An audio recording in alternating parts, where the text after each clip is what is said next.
धाकड़ खबर, बेखौफजुमा बेबाक अंदाज। धाकड़ खबर के न्यूज रूम से मैं आपके साथ हूं। अकरम रईस खान शाहरुख खान के बेटे आर्यन खान की गिरफ्तारी के बाद से लगातार एक के बाद एक प्रेस कॉन्फ्रेंस करके महाराष्ट्र सरकार के मंत्री नवाब मलिक एनसीबी की भूमिका पर सवाल खड़े करते जा रहे हैं। फिर से उन्होंने एक प्रेस कॉन्फ्रेंस की है और बहुत सारे सवाल खड़े किए और कई सारे कैरेक्टर्स की भूमिका पूछी है कि भाई ये कौन है जो नजर आ रहा है, ये कौन है जो ये दिखाई दे रही है, खुद को लेडी डॉन बता रही है। कैसे कैसे नवाब मलिक ने किस किस पर इस बार हमला बोला है वो आपके सामने रखने जा रहा हूं। साथ ही आपके सामने ये भी रखने की कोशिश करूंगा कि जिन लोगों की भूमिका पर, नए चेहरों की भूमिका पर नवाब मलिक ने सवाल खड़े किए हैं, वो चेहरे सामने आकर भोंपू मीडिया और उसके दलाल चाटुकार दंगाई पत्रकारों के कैमरों पर किस तरीके की जबान तराशी यानी कि अपने बयान दे रहे हैं, जबान तराशी कर रहे हैं। लेकिन मुझे लगता है इस पूरे मामले में सबसे पहले आर्यन खान को लेकर कुछ बात कर लेनी चाहिए। आप जानते हैं आर्यन खान जेल में है। 14 तारीख को उसकी जमानत अर्जी पे सुनवाई हुई, कुछ देर सुनवाई की, उसके बाद जज साहब ने कहा फिर दोबारा सुनवाई करेंगे और खबर आई कि अब इसके बाद 20 तारीख को सुनवाई करेंगे। तो ये क्या जरूरत पड़ी थी 20 तारीख लगाने की? आप 14 तारीख में ही डिसमिस कर देते कि भाई हम तो जमानत अर्जी को खारिज कर रहे हैं, क्योंकि इससे पहले तेहरा को सुन चुके थे और तेहरा से पहले 11 में एनसीबी ने कहा कि साहब हम एक रिपोर्ट पेश करेंगे, इसलिए हमें वक्त चाहिए, तो तारीख लगा दी गई। तेहरा में सुना गया, 14 में दो बार सुना गया और फिर 20 तारीख लगा दी गई। तो क्या ये टैक्टिस है जेल में रखने की? वरना आप खारिज कर दिए, वो हाई कोर्ट चले जाते।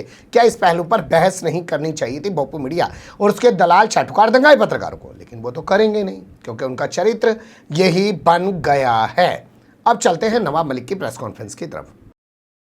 देखिए, अपनी घोषणा के मुताबिक, अपने ऐलान के मुताबिक नवाब मलिक लगातार प्रेस कॉन्फ्रेंस करते जा रहे हैं। कल उन्होंने तीसरी प्रेस कॉन्फ्रेंस की, हालांकि मैं कहूंगा कि चौथी प्रेस कॉन्फ्रेंस है। पहली प्रेस कॉन्फ्रेंस में उन्होंने कई सारे लोगों की भूमिका पर सवाल खड़ा किया था, जिसमें केपी गोसावी था, जिसमें मनीष भानुशाली था। पूछा था ये लोग क्या कर रहे हैं और आर्यन खान को और दूसरा जो लड़का है अरबाज मर्चेंट को किस तरीके से पकड़ के ले जा रहे हैं और उसके साथ अपनी सेल्फी भी ले रहे हैं। उसकी भूमिका पर सवाल उठाया। उसके बाद दूसरी प्रेस कॉन्फ्रेंस की उन्होंने और कई सारे सवाल उठाए। तीसरी प्रेस कॉन्फ्रेंस करके उन्होंने बताया कि जो लोग मुझे ये कह रहे हैं कि मैं असल में अपने दामाद को बचाने के लिए सब कर रहा हूं, उसका जवाब उन्होंने देने की कोशिश की। तो उसी क्रम में कल उन्होंने चौथी प्रेस कॉन्फ्रेंस की। उन्होंने चौथी प्रेस कॉन्फ्रेंस के शुरुआत में सबसे पहले पूछा कि अब तक जो हमने मामले उठाए हैं, केपी गोसावी का, मनीष भानुशाली का, इन तमाम मामलों में या 3 लोगों को जो छोड़ा गया था जो भारतीय जनता पार्टी से जुड़े हुए थे, उनको क्यों छोड़ा गया? जवाब ये दिया जा रहा है कि 6 को छोड़ा गया, तो हम तो 3 की जानकारी रख रहे हैं।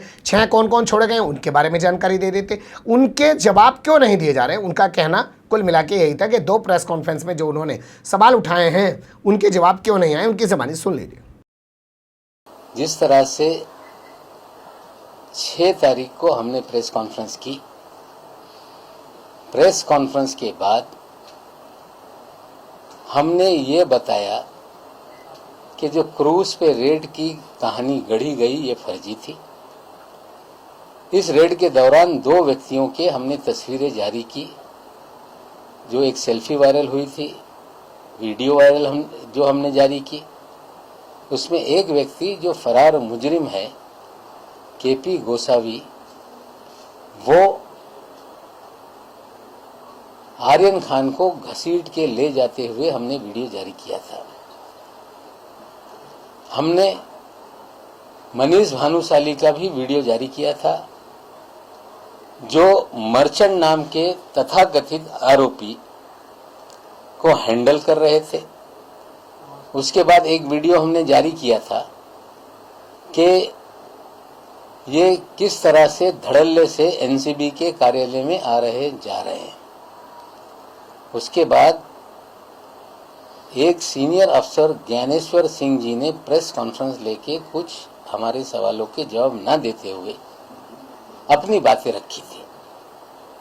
पहले तो मेरे बारे में कहा था कि वो प्रेजुडिस है, उनके कुछ कारण हो सकते हैं, दामाद की तरफ इशारा था। उसके बारे में भी कोर्ट के सारी जानकारी मैंने आपके सामने 14 तारीख के दिन रखी है। इसलिए रखी कि लोगों ने दामाद के सवाल खड़े किए थे और उसी दिन ज्ञानेश्वर सिंह जी ने ये कहा था कि ये दोनों हमारे इंडिपेंडेंट पंच हैं। 2 तारीख से पहले इन लोगों को हम नहीं जानते।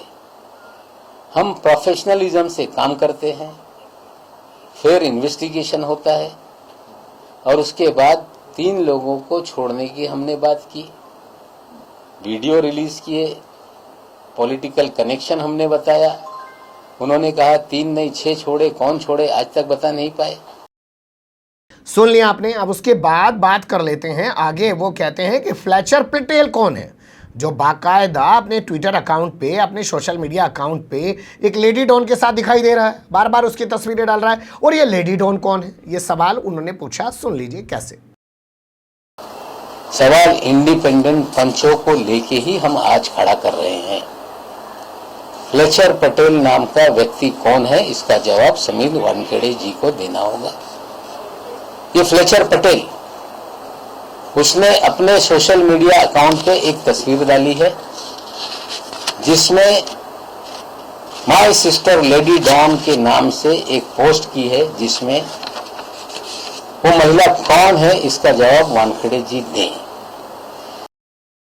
इसके बाद वो शुरुआत करते हैं कि आखिर ये फ्लेचर पटेल जो रात दिन गुणगान करता हुआ दिखाई दे रहा है समीर वानखेड़े का, जानते हो ना समीर वानखेड़े कौन है, जोनल डायरेक्टर है एनसीबी का। और जब से वो जोनल डायरेक्टर बना है उसकी भी पत्नी बताई जाती है फिल्मी दुनिया से जुड़ी हुई है। तब से दे दनादन 2 ग्राम 4 ग्राम पकड़कर वो अपने आप को बड़ा सुपरमैन दिखा रहा है। भोंपू मीडिया उसके बारे में जानते हैं कैसे खबरें छापते हैं। 2 घंटे सोते हैं, उसकी पत्नी ने बताया। मतलब वो नरेंद्र मोदी से भी बड़ा हो गया है। प्रधानमंत्री 2 घंटे सोते हैं, आराम नहीं करते हैं। देखो इनके बच्चे भी नहीं हैं। बच्चे तो भैया गब्बर सिंह के भी नहीं थे। कन्हैया कुमार को आपने सुना होगा, तो क्या वो साधु था, महात्मा था? वो जिसके बच्चे नहीं होते वो साधु महात्मा था? हमने तो देखा राष्ट्रपिता महात्मा गांधी ने बच्चों को, पत्नी को साथ लेकर तमाम लड़ाइयाँ लड़ी हैं। कौन सा छोड़ के आए थे वो, और तमाम लोगों का इतिहास देख लीजिए। खैर छोड़िए उस कहानी को। तो कुल मिला के है आगे वो कहते हैं कि 25 नवंबर 2020 को एक छापेमारी की जाती है, उसमें गवाह फ्लेचर पटेल। उसके बाद दूसरी छापेमारी की जाती है 9 दिसंबर 2020 को, उसमें गवाह फ्लेचर पटेल।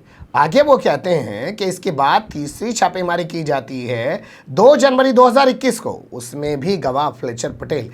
आखिर ये फ्लेचर पटेल वहां पहुंच कैसे जाता है, कैसे वो सवाल उठा रहे हैं, देख लीजिए उन्हीं की जबानी। हम आपको बताते हैं कि कोई भी सीआरपीसी हो, क्रिमिनल केसेस हो, देश में एक पंचनामा किया जाता है कि अगर कोई सीजर है तो क्या पकड़ा गया, उसे सील किया जाता है। उस पर भी बहुत सारे सवाल हमने खड़े किए थे। और एक इंडिपेंडेंट व्यक्ति उसी जगह पे कोई मिल जाए जिसको वहां पे गवाह पंच बना के पंचनामा किया जाए। लेकिन ये फ्लेचर पटेल साहब जो वानखेड़े साहब के करीबी नजर आते हैं, उनका महिमा मंडल करने में व्यस्त नजर आते हैं, वे एक महिला के साथ अपने फेसबुक पे लेडी डाउन करके फोटो डालते हैं। आपको बता दें कि एक केस नंबर है CR नंबर 38/20, जिसमें 25/11/2020 में कार्रवाई की गई, दबिश दी गई या छापा मारा गया। उसमें फ्लेचर पटेल ये पंच गवाह करके उस केस में है। उसके बाद दूसरा एक केस है CR नंबर 16/20, जो 9/12/2020 को छापेमारी हुई, उसमें भी वो पंच है, विटनेस है। तीसरा एक मामला है CR नंबर 2/21, 2 जनवरी 21 के दिन छापेमारी की गई, उसमें भी वो विटनेस और पंच है। सवाल हम खड़ा कर रहे हैं, क्या किसी अधिकारी के पारिवारिक मित्र का पंच होना ये कितने हद तक सही है? क्या वही व्यक्ति 3 अलग अलग केसों में, जो आज तक हमें पंचनामा प्राप्त हुआ है, हम उस पर और काम कर रहे हैं, वो पंच है, क्या ये कानूनी रूप से सही है? सवाल उठता है कि परिवार का एक दोस्त जो खुलेआम अपने सोशल मीडिया में चीजों को डालता है, जो अधिकारी का महिमा मंडल करता है, वो 3 केसेस में पंच है, तो ये सारे केसेस बनाए गए क्या जिस वक्त छापेमारी की गई, क्या उस इलाके में कोई व्यक्ति नहीं था? इंडिपेंडेंट पंच क्यों नहीं मिला? पारिवारिक मित्र को पंच क्यों बनाया गया? ये सारी चीजें दर्शाती है कि सारा ये हैबिचुअल पंच इनके अपने हैं, मामले फर्जी बनाए जाते हैं। अपने ही लोगों को विटनेस और पंच बनाया जाता है और लोगों को, जैसे कि मैंने पहले भी क्लेम किया कि फर्जीवाड़ा एनसीबी के जरिए चल रहा है। 2 प्रेस कॉन्फ्रेंस के बाद एनसीबी ने प्रेस कॉन्फ्रेंस ली। आशा करते हैं कि आज भी फ्लेचर पटेल के 3 पंचनामा, पारिवारिक संबंध, इस पर एनसीबी प्रेस कॉन्फ्रेंस लेके इन सवालों का जवाब देगी। ये तमाम हमले बोले और उन्होंने कहा कि हमें उम्मीद है कि प्रेस कॉन्फ्रेंस करके इसका जवाब दिया जाएगा। पहले के सवालों का आज तक जवाब नहीं दिया गया है। लगता है हमारा सरकार भी इस पूरे मामले में कमर कस चुकी है, तभी इनको नंगा कर रही है। कोर्ट में जो होगा वो होगा, पब्लिक में कम से कम इन लोगों को नंगा कर ले। नंगा वर्ड इसलिए यूज कर रहा हूं क्योंकि अभी आपने देखा होगा दशहरे पे उद्धव ठाकरे ने अपनी ही टोन में जवाब दिया। सीधे नरेंद्र मोदी पे हमला बोला, सीधे आरएसएस प्रमुख मोहन भागवत पे हमला बोला और उस मिथक को तोड़ के रख दिया जो आजकल चल रहा था, जिसके बारे में चर्चाएं गर्म की जा रही थी कि फिर से शिवसेना और बीजेपी साथ आ सकते हैं। छोटे मोटे नेताओं पे हमला मिले, देवेंद्र फडणवीस पे नहीं बोला, छोटे भैया किसी बीजेपी के नेता पे नहीं बोला, आरएसएस के किसी छोटे भैया नेता पे, सीधे टारगेट उन पे किया। उसी क्रम में अगर आप देखेंगे खबर आपके सामने निकल के आएगी कि शरद पवार वो सीधे तौर पर कह रहे हैं कि एनसीबी का, ईडी का और सीबीआई का दुरुपयोग कर रही है मोदी सरकार। उसके जरिए लोगों को परेशान किया जा रहा है। हमारी सरकार को कोई खतरा नहीं है, इन सब चीज़ों से हम डरने वाले नहीं हैं। यानी कि पूरी सरकार एकजुट दिखाई देने की कोशिश कर रही है। और उद्धव ठाकरे जो सरकार के फिलहाल मुखिया हैं, मुख्यमंत्री हैं, उन्होंने जिस टोन में जवाब दिया है उससे लग रहा है कि जो नवाब मलिक प्रेस कॉन्फ्रेंस कर रहे हैं ना, वो ऐवे ही नहीं कर रहे हैं। वो एक मंत्री के तौर पे बाकायदा प्रेस कॉन्फ्रेंस कर रहे हैं और पूरी सरकार इस मुद्दे पर एनसीबी के खिलाफ खड़ी हुई है। ये अलग बात है कि वो ज़माना चला गया कि जब नक्टे की नाक कटती थी तो उसे शर्म आती थी, अब तो बढ़ जाती है। इतनी तमाम प्रेस कॉन्फ्रेंस होने के बाद अभी तक एनसीबी के डायरेक्टर ने इस जोनल डायरेक्टर समीर वानखेड़े को नहीं हटाया, उसके खिलाफ कोई इंक्वायरी सेटअप नहीं की है। सरकार जो केंद्र में बैठी हुई है 56 इंच का सीना लेके, वो इस मामले में कुछ करती हुई दिखाई नहीं दे रही। पिट्ठू बहुत मिलते हैं अधिकारी, ये हट जाएगा दूसरा आएगा, कोई और गुलामी करेगा। अब इसको इतनी बेहतरीन पोस्ट पे बैठा रखा है तो कुछ तो गुलामी करे ताकि वो अपना फ़ायदा पहुंचाए और हम अपना फ़ायदा निकाल लें सरकार का। अब यहाँ फ्लेचर पटेल का बयान आपके सामने रखना ज़्यादा बेहतर होगा। वो कह रहा है कि आखिर नवाब मलिक के पास ये दस्तावेज़ कहाँ से आ रहे हैं। तो हमने भी कुछ क्राइम रिपोर्टिंग की है, 2-3 अखबारों में काम किया है 10-5 साल। देखिए अदालत के अंदर ये तमाम दस्तावेज जब पहुँच जाते हैं ना तो आप आसानी से इनको हासिल कर सकते हैं। कोई ये खुफिया दस्तावेज़ नहीं है। पुलिस ने जो गिरफ्तारी की और गिरफ्तारी का जो पर्चा बनाया, जिसको आप केस डायरी कह सकते हैं, वो आप अदालत से ले सकते हैं, पढ़ सकते हैं उसके, और पढ़ते ही आपको पता चल जाएगा पुलिस ने कहाँ से गिरफ्तारी दिखाई, किसको गवाह बनाया, पुलिस ने किस टाइम गिरफ्तारी दिखाई, तमाम तरीके की चीज़ें उसमें लिखी होती है। लेकिन ये सवाल उठा रहा है इस बात पे कि इनके पास दस्तावेज कहाँ से आ रहे हैं, और ये तो देश के लिए बड़ा खतरे वाली बात हो सकती है। ऑन ग्राउंड अगर कोई हीरो है वो समीर वानखेड़े है, मुंबई पुलिस है, महाराष्ट्र पुलिस है और इंडियन आर्मी है। I will request Nawab Malik ji, मेरा नंबर चाहिए, आपके कार्यकर्ता यहाँ भी है, आप ले सकते हो, मुझे बुला सकते हो, आप बड़े मंत्री साहब हो, पर प्लीज किसी भी सैनिक या किसी भी सोल्जर या किसी भी यूनिफॉर्म वाले को अपनी इंटीग्रिटी दिखाने के लिए आपकी परमिशन नहीं लगेगी। सुन लिया आपने, देशभक्ति की आड़ में अपने आप को छुपाने की कोशिश कर रहा है। लेकिन ये सवाल का जवाब देना कि आखिर भाई तू ही क्यों पहुंच जाता है हर जगह पे, उसका जवाब ना ये दे रहा है, ना एनसीबी दे रही है। लेकिन लेडी डॉन भी सामने आ गई है। लेडी डॉन कह रही है कि फ्लेचर पटेल मेरा भाई है और नवाब मलिक को इस तरीके की भाषा का प्रयोग नहीं करना चाहिए किसी महिला के बारे में, और मैं उसे राखी बांधती हूँ।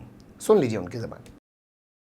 और वो एक जवान था जिसने अपने देश के लिए वो लड़ता है, and our family respects the army, everybody, the whole India respects army, and I tie him Rakhi.